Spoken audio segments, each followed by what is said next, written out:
चलिए आज हम बात करेंगे आरपीएससी फर्स्ट ग्रेड के लिए पोएट्री वाला पार्ट, या हम ये कह सकते हैं कि जो हमारा ग्रेजुएशन लेवल वाला पार्ट है जिसमें पोएम्स हैं कुछ, और लगभग 8 पोएम्स हैं। और उसी में से पहली पोएम है जॉन मिल्टन की on his blindness.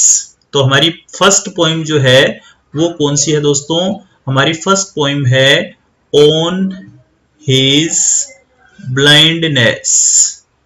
On his blindness. आज हम इसी पोएम की बात करेंगे और इसी पोएम को लिखने वाले जॉन मिल्टन, जिन्होंने इस पोएम को कंपोज किया है, उनकी भी बात करेंगे। तो सबसे पहले दोस्तों, मैं ऑन हीज ब्लाइंडनेस बताने से पहले आपको मिल्टन के बारे में कुछ बातें बताना चाहता हूं। मिल्टन दोस्तों, जिनका नाम था John Milton.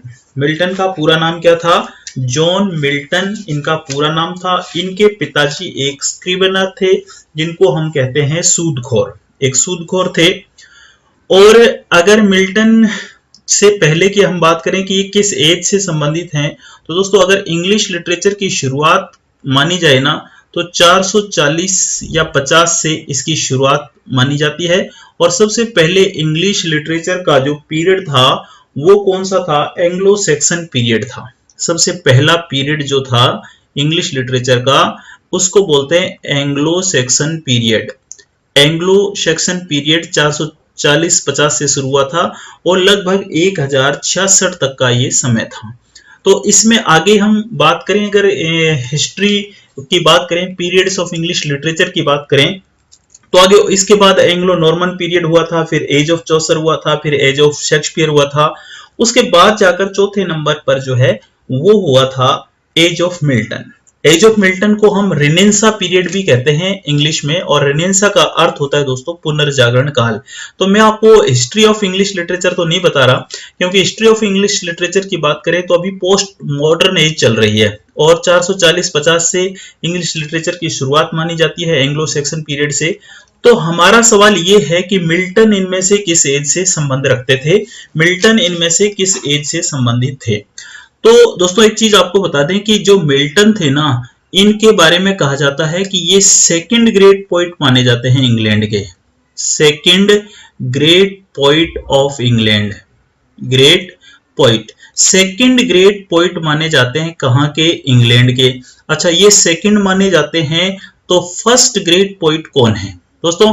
First great poet William Shakespeare हैं और ये सेकंड है, सेकंड ग्रेट पोइट माने जाते हैं। यानी कि विलियम शेक्सपियर के बाद अगर जिसका नाम सबसे ज्यादा इंग्लिश लिटरेचर में लिया जाता है तो वो जॉन मिल्टन है।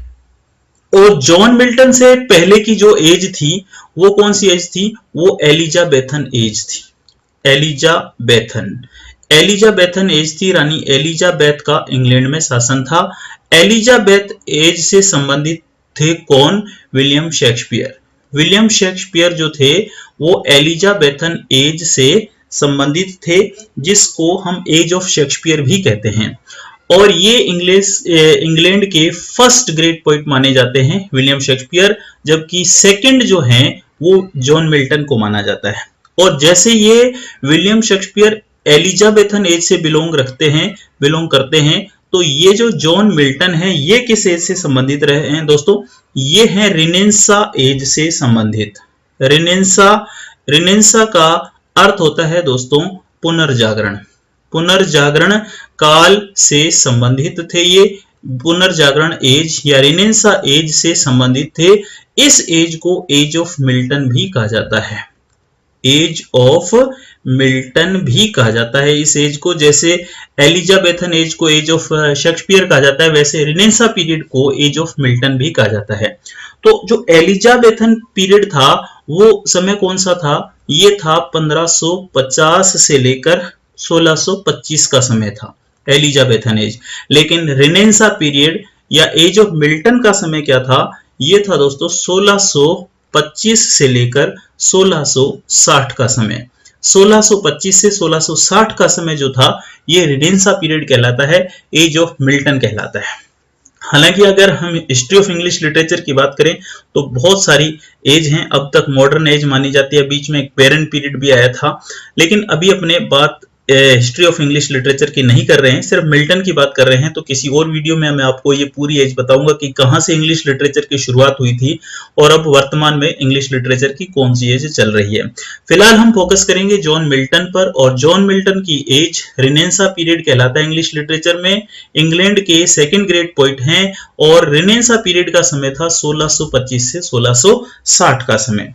ठीक है, अब विलियम इसकी जॉन मिल्टन के बर्थ की बात की जाए तो दोस्तों इनका जन्म हुआ था 9 दिसंबर को। 9 दिसंबर 1608 में इनका जन्म हुआ था। 9 दिसंबर 1608 में इनका जन्म हुआ था और इनकी डेथ कब हुई थी दोस्तों? 1674 में, 1674 में इनकी डेथ हो गई थी। इनका जन्म हुआ था 9 दिसंबर 1608 में और इनकी डेथ हुई थी 1674 में।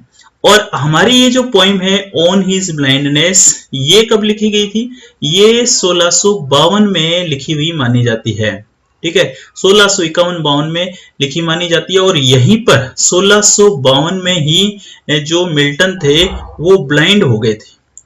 1652 में मिल्टन कंप्लीटली ब्लाइंड हो गए थे 44 ईयर की एज में।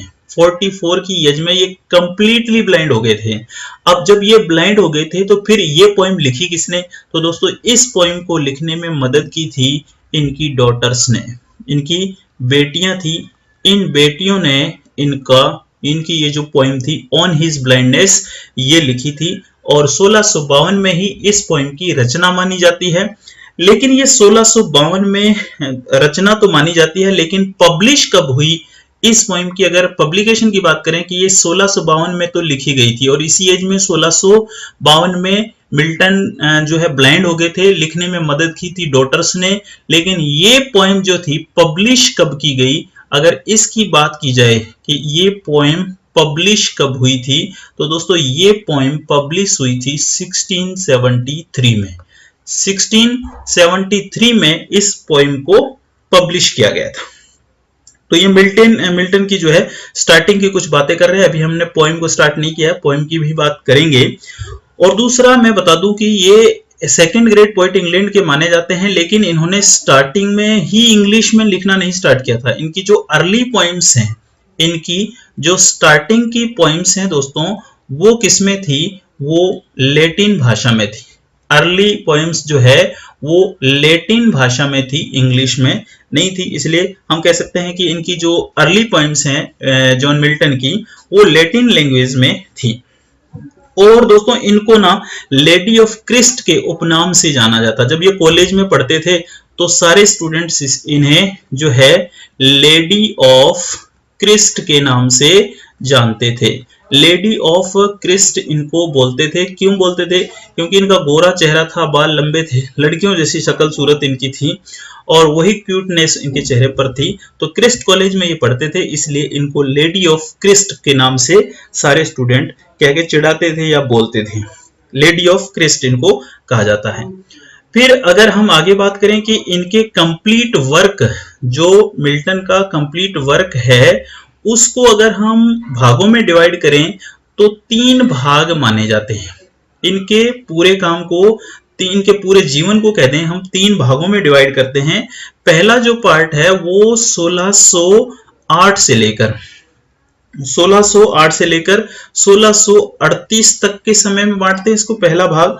और दूसरा भाग है 1638 से लेकर 1660 का समय, 1638 से 60। और लास्ट का जो है 1660 से लेकर 1664, ये समय जो है इनके संपूर्ण कार्य को हम 3 भागों में बांटते हैं। अब रही बात ऑन हिज ब्लाइंडनेस की, तो ऑन हिज ब्लाइंडनेस 1638 से 1660 इनका जो वर्क को हमने डिवाइड किया है, पहला पार्ट जीवन का, दूसरा पार्ट, तीसरा पार्ट। तो लगभग दूसरे पार्ट में इस पोइम की रचना हुई थी। कौन सी पोइम थी? On his blindness. On his blindness, इस पोइम की रचना यहां हुई थी दोस्तों। तो दोस्तों ये तो बात हुई किसकी? जॉन मिल्टन की। यहां पर बात हुई है किसकी? मिल्टन की। पोइम की बात अभी नहीं हुई है, तो चलिए पोइम की बात करते हैं। अब हम आगे पोइम, तो पोइम को पढ़ेंगे, पहले अपने पोइम के अर्थ को समझेंगे, फिर आगे हम बात करेंगे। ये है हमारी पोइम। पोइम क्या कहती है? पोइम कहती है, इस पोइम के टेक्स्ट को हम पूरे को पढ़ेंगे, समझेंगे और फिर हम आगे बात करेंगे। चलिए स्टार्ट करते हैं। एक एक लाइन को हम देखते हैं और एक एक लाइन के अर्थ को समझने की कोशिश करते हैं। तो दोस्तों ये कह रहे हैं कि when I consider how my light is spent in half my days, ये कह रहा है कि जब मैंने महसूस किया कि मेरे जीवन की जो रोशनी है वो मेरे जीवन के बीच में खत्म हुई है, स्पेंट हो चुकी है। जीवन का बीच मतलब 44 की एज में इनके जीवन की रोशनी जो है, इनके आंखों की जो रोशनी है वो जा चुकी है। In this dark world wide, अब ये संसार जो है मेरे लिए डार्क है और वाइड है, ये संसार मेरे लिए अंधियारा है और विस्तृत है। तो दोस्तों यहां पर बोल रहे हैं world wide, dark world wide. यहां पर ये वर्ल्ड वाइड, यहां पर ये जो चीज आ रही है ना, इसको हम क्या बोलेंगे? Dark world and wide. Dark world and wide, यहां पर एक टर्म का यूज हुआ है, इसको हम बोलते हैं ट्रांसफर एपिथेट। ट्रांसफर एपिथेट, यहां पर ट्रांसफर एपिथेट टर्म का इन्होंने यूज किया है। और वर्ल्ड वाइड, यहां पर वर्ल्ड वाइड ऐसे ये एलिट्रेशन हुआ है, इसको रिपीटिशन कहते हैं। यहां पर ये एलिट्रेशन टर्म का भी यूज हुआ है, ठीक है, यहां पर ये एलिट्रेशन है। अब ये कह रहे हैं कि जब मैंने महसूस किया कि मेरे जीवन के बीच के दिनों में मेरे आंखों की रोशनी जो है वो चली गई है। लाइट, यहाँ पर लाइट रोशनी भी है और इनका जो स्पिरिचुअल नॉलेज है उसको भी कहा गया है कि मेरा जो स्पिरिचुअल नॉलेज है, मेरा जो आध्यात्मिक ज्ञान है और मेरी जो रोशनी है वो मेरे जीवन के एकदम बीच में गायब हुई है। और ये संसार अब मेरे लिए जो है डार्क है और वाइड है, मेरे लिए संसार अंधियारा है और विस्तृत है। And that one talent which is death to hide, और जो मेरे पास एक टैलेंट है, और टैलेंट कौन सा है दोस्तों? लिखने का।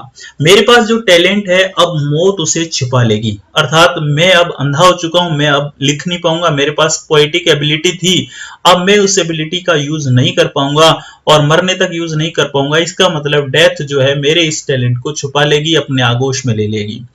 लोस्ट विथ मी यूजलेस, और मैं जो है यूजलेस, निरर्थक, बेकार हो जाऊंगा। मेरा जो पोएटिक नॉलेज है ना वो यूजलेस हो जाएगा, बेकार हो जाएगा, क्योंकि अब मैं अंधा हो चुका हूं, मैं लिख तो पाऊंगा नहीं। The my soul more bent, लेकिन जो मेरी आत्मा है, मेरा जो मन है ना वो बहुत ज्यादा आमादा है। बेंट, बेंट का अर्थ होता है आमादा होना। मेरा मन जो है बहुत ज्यादा आमादा है कि मैं कुछ लिखूं। To serve therewith my maker, कि मैं अपने मालिक, मैं अपने भगवान के लिए कुछ लिखूं, मैं उसने जो मुझे टैलेंट दिया है मैं उस टैलेंट का यूज करूं। मेरी आत्मा इसके लिए बहुत आमादा है। And present my true account lest he returning chide, और मैं अपने अकाउंट को, जब मैं मर जाऊंगा, ऐसा कहा जाता है मर जाऊंगा तो ऊपर जाके हमारे लेखे जोखे को देखा जाता है, हमारे पूरे कर्मों को देखा जाता है। तो जब मैं ऊपर पहुंचूंगा अपने गॉड के पास, तो मेरे अकाउंट को जब खोला जाएगा तो मैं उसको सही तरीके से पेश कर सकूं, ठीक है। लेस्ट ही भगवान के लिए, गॉड के लिए यूज हुआ है, लेस्ट ही रिटर्निंग चाइल्ड मी। और अगर मैं कुछ नहीं लिख पाऊंगा चूंकि मैं अंधा हो चुका हूं, तो भगवान इस काम के लिए मुझे डांटेंगे। Doth God exact day labour, अपने आप से प्रश्न पूछ रहा है। Light denied, doth God exact day labour light denied, denied का अर्थ होता है वैसे इनकार करना। तो ये कह रहा है क्या भगवान उन लोगों से भी वैसी ही उम्मीद करते हैं, अंधों से भी वैसी उम्मीद करते हैं जैसी आंखों वालों से? यानी कि क्या भगवान मेरे को इसलिए डांटेंगे क्या कि मैंने नहीं लिखा है, मैं अंधा हूं, फिर भी मेरे को डांटेंगे क्या कि तूने लिखा क्यों नहीं? क्या भगवान जो है आंखों वालों से जो कामना रखते हैं वही मेरे से भी कामना रखते हैं क्या? इस टाइप का उन्होंने अपने आप से प्रश्न पूछा। आई फॉन्डली आस्क, ये कह रहा मैंने अपने आप से पूछा, बट पेशेंस टू प्रिवेंट, लेकिन मेरे धैर्य ने मुझे रोक लिया। दैट मर्मर सून रिप्लाई, एक फुसफुसाहट जो है ना धीरे से वो रिप्लाई के तौर पर आई। God does not need either men's work or his own gifts, एक धीरे से आवाज आई जो मेरे पेशेंस ने शायद मुझसे कहा कि भगवान को आपके कार्यों से, मनुष्य के कार्यों से कोई मतलब नहीं है।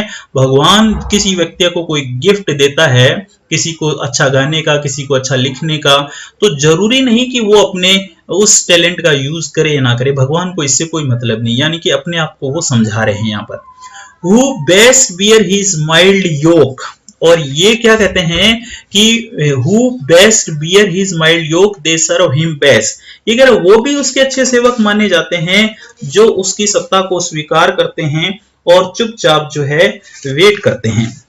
माइल्ड योग, यहां पर क्वेश्चन कह रहा है कि माइल्ड योग का अर्थ होता है जेंटल रूल्स ऑफ गॉड।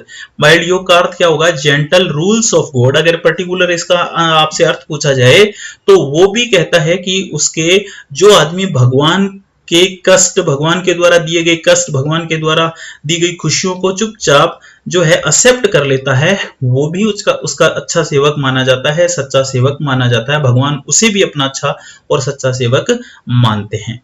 ठीक है, चलिए नेक्स्ट। अब कहता है हिज स्टेट इज किंगली, उसकी जो सत्ता है ना, गॉड के लिए बोल रहा है, हिज स्टेट इज किंगली, उसकी सत्ता जैसे पृथ्वी पर राजा होते हैं वैसे राजाओं की तरह है। 1000 at his biding speed and post over land and ocean without rest, उसकी सेवा के लिए हजारों लोग खड़े हैं, है ना, हाथ जोड़े खड़े हैं, और उसके एक कहने पर, किसके कहने पर? गॉड के कहने पर आकाश से पाताल की ओर जा सकते हैं, आकाश पाताल एक कर सकते हैं। They also serve who only stand and wait, और वो भी उसके अच्छे सेवक हैं जो आराम से अपनी बारी का इंतजार करते हैं। तो दोस्तों अगर इस पोइम की बात की जाए ना, ये पोइम क्या थी? ये पोइम थी सोनेट। आपने ध्यान दिया हो तो इस पोइम में टोटल 14 लाइन्स हैं। अबाउट पोइम, अब मैं पोइम की बात करूंगा यहां पर, तो इस ऑन हिज ब्लाइंडनेस पोइम की बात की जाए तो दोस्तों इसमें टोटल कितनी लाइन्स हैं? 14 लाइन्स हैं। और आपको पता है 14 लाइन्स होती किसमें है? 14 लाइन्स होती हैं सोनेट में। तो ये है सोनेट, किसका? जॉन मिल्टन का एक सोनेट है। लेकिन सोनेट के भी टाइप होते हैं, तो दोस्तों ये पेट्रार्कन सोनेट है। कैसा सोनेट है? पेट्रार्कन सोनेट है। और ये पेट्रार्कन सोनेट है, इसको इटालियन सोनेट भी कहा जाता है, इसको इटालियन सोनेट भी कहा जाता है। और अगर ये कहा जाए कि इसको पॉपुलर किसने किया था, पेट्रार्कन सोनेट को?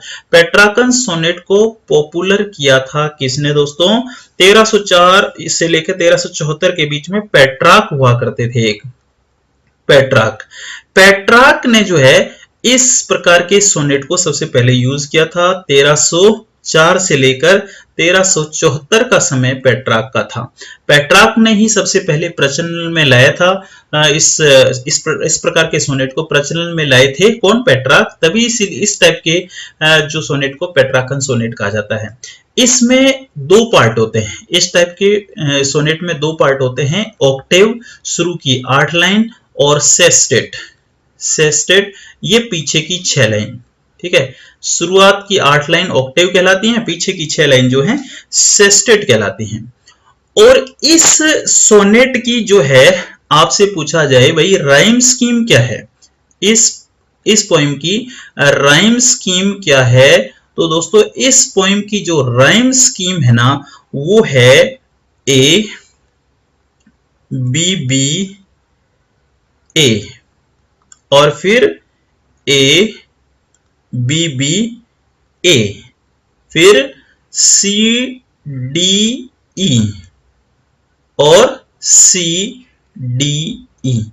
अब आप सोचोगे कि आप किस आधार पर बता रहे हो कि ये ए बी बी ए है, A B B A C D E, ये कैसे बता रहा हूं मैं आपको? आपके सामने है पोइम को, अगर आप देखेंगे ना तो आपको भी समझ में आ जाएगा। देखो यहां पर खत्म कर रहा है स्पेंट, किसकी आवाज आ रही है? टे की, है ना।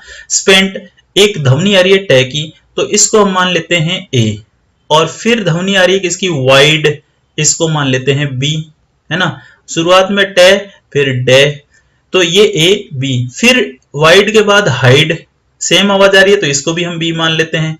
फिर बेंट, ये शुरुआत वाले स्पेंट की तरह आ रहा है तो ए। तो देखो यहां पर क्या बन रहा है, अब ए बना, उसके बाद बी बी, फिर ए बना यहां तक बेंट के साथ। फिर यहां पर क्या बन रहा है? प्रेजेंट, ये ऊपर वाले ए की तरह है तो ए हो गया, फिर चाइल्ड हाइड की तरह है ये बी हो गया, फिर डिनाइड बी हो गया, और फिर प्रेजेंट, फिर क्या हो गया? प्रेजेंट, ये ए हो गया। तो इस तरह से अब क्या हो गया? फिर A B B A. Okay, उसके बाद आ रहा है नीड, ये एक नई आवाज आ गई, नीड सी, है ना। फिर उसके बाद नीड के बाद नेक्स्ट आवाज क्या आ रही है यहां पर, नेक्स्ट बनेगा best, need either men's work or his own gift who be best, यहां से खत्म हो रही थी लाइन, इसलिए ये बनेगा डी बेस्ट। तो ये सी के बाद डी, उसके बाद फिर आगे अपने चलेंगे तो इसी तरह ये लास्ट बार, सॉरी इधर देखें थोड़ा सा, यहां पर बना था, यहां फिर ये सी डी और फिर आ गया बेस्ट ई, और इसी में आगे बढ़े, फिर यहां पर सी और ये डी फिर ई। तो इस तरह से ये राइम स्कीम बनेगी, A B B A C D E और सी डी ई। और अगर इसमें मीटर का आंसर यूज हुआ है तो हम इसमें देखते हैं आयम्बिक पेंटामीटर का यूज हुआ है इसमें। आयम्बिक पेंटामीटर में होता क्या है, जैसे पहली लाइन जो है वो अनस्ट्रेस है, फिर stress unstress stress unstress stress, इस तरह से ये आयम्बिक पेंटामीटर इसमें यूज हुआ है। ओके दोस्तों, और ये पोइम जो है ना ऑटोबायोग्राफिकल टोन में है। कैसी टोन में है, ऑटोबायोग्राफिकल टोन में है, क्योंकि मिल्टन अपने बारे में ही बता रहे हैं, तो ये ऑटोबायोग्राफिकल पोइम है। और कुछ लोग इसे रिलीजियस पोइम भी कहते हैं, इसे रिलीजियस पोइम भी माना जाता है कुछ लोगों के द्वारा, ठीक है। और लिखने में मदद किसने की थी, लिखने में मदद की थी इनकी डॉटर्स ने, इनकी बेटियों ने। तो दोस्तों यहां पर हमने इस पोइम में जॉन मिल्टन के बारे में पढ़ा, इस पोइम के अर्थ को समझा है। यहां से हम देख लेते हैं, ऑन हिज ब्लाइंडनेस में ये पोइम लिखी थी जॉन मिल्टन ने, और जॉन मिल्टन को second great poet of England कहा जाता है, और ये रिनेंसा पीरियड से संबंधित थे, और रिनेंसा पीरियड 1625 से 1660 का समय था। इनसे पहले एलिजाबेथन एज थी, और एलिजाबेथन एज का समय था 1550 से 1625, और इस एज से संबंध रखते थे शेक्सपियर को इंग्लैंड का फर्स्ट ग्रेट पोइट माना जाता है, और मिल्टन को सेकंड।